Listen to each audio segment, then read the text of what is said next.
Եվ մեզ է միանում նաև վնասկաբանության կենտրոնի փոխտնօրենը, ասացեք Ռուբեն,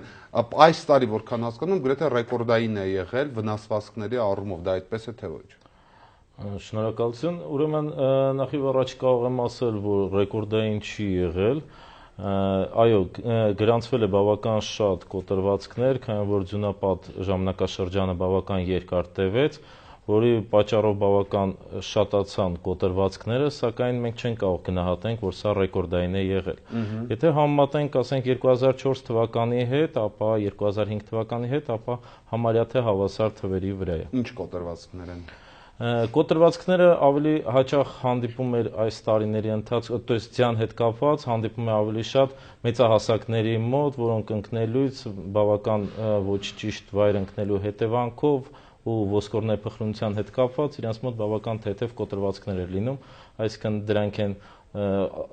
նախաբասկի ոսկրերի կոտրվածքները, բասկոսկրի, ինչպես նաև սրունքթաթային հոդի շրջանի։ Ու սովորաբար այդպիսի ձմեռային կոտրվածքները շուտ են